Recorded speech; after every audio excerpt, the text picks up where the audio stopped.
ओरिया गांव का बादशाह अपने सिपाहियों को एक आदमी को मारने के लिए इकट्ठा करता है, शायद जो गांव पर हमला कर रहा है। सदियों बाद एक गरीब गांव में एक राजा की बेटी सबको खाना दे रही है। लॉर्ड बेफोर्ड को लुई के लिए ओरिया की मलिका इजाबेल की तरफ से शादी की बात कही गई। वो कहते हैं कि ये मेरे गाँव वालों की मदद करेंगे, इसलिए मैं इनसे शादी करूंगी। इनके आने पर उनका खानदान महल की शान और शौकत से खुश होता है। लुई को उसके कमरे में ले जाया गया और अपने बालकनी से वह इस मंजर को देख लेती है और देखकर हैरान हो जाती है। वो अगले दिन मलिका और शहजादा हेनरी से मिलती है और उससे बातें करती है।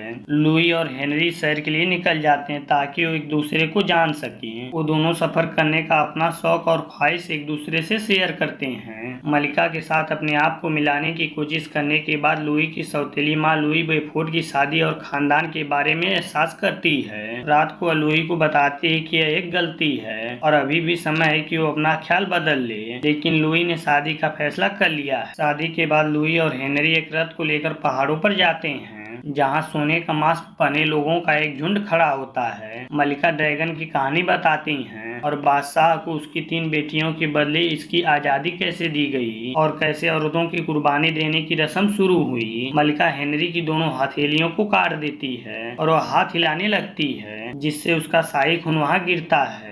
जिसके बाद मलिका हेनरी को ले जाकर एक पुल के नीचे खाई में फेंक देती है। वह मदद के लिए बुलाती है। ड्रैगन उसकी आवाज सुनकर आता है और उसकी मदद करता है और उसका पीछा करता है और सुरंग में आग का सांस लेता है, जिससे लुई का पैर जल जाता है। पीछा करते करते ड्रैगन लुप्त हो जाता है और उसे छोड़कर चला जाता है। एक सुरंग से नीचे गिरने के बाद लुई का एक हाथ और एक पैर कीड़े खा जाते हैं। उसका इस्तेमाल करने के लिए दोनों हाथों को खोजती है। वहीं उसे एक झील नजर आती है, लेकिन पानी गंदा होने के कारण वो पानी नहीं पी पा रही थी। ऊपर बर्फ के टुकड़ों को देखती है जो झील में पानी भर रहा होता है और वो अपना मुंह खोलकर वहीं खड़ा हो जाती ताकि पानी उसके मुंह में टपकने लगे। ड्रैगन वापस आता है, बर्फ को पिघलाता है और लुई पर आग लगा देता है और अपनी जान बचाने के लिए एक सुरंग में भागती है जहाँ ड्रैगन नहीं पहुँच पाता। तभी वह राजा के सभी रानियों के नाम एक पत्थर पर लिखती है। लुई जब सोती है तो उसे उन औरतों के बारे में सपने आते हैं जो उस पत्थर पर लिखी हुई थी। इनमें से एक दीवार पर भूल भुलैया नाम का नक्शा दिखाई देता है, जबकि दूसरी विक्टोरिया है। इससे कहती है कि यह सब झूठ है। लुई होश में आती है तो देखती है कि उसका घाव भर चुका है। लुई बाहर आने के लिए एक नक्शे की पैरवी करती है। वह तेजी से क्रिस्टल की सुरंग की तरफ पहुंचती है जहां विक्टोरिया का ताज मिलता है। क्रिस्टल का इस्तेमाल करके उस सुरंग पर चढ़कर उतरती है। वहीं एक सुरंग खुली हुई होती है। अब उसे लग रहा था कि वो पहाड़ों के किनारों पर आ गई है, वहां से वो नहीं जा सकती। यहीं पर यह मूवी एंड होती है।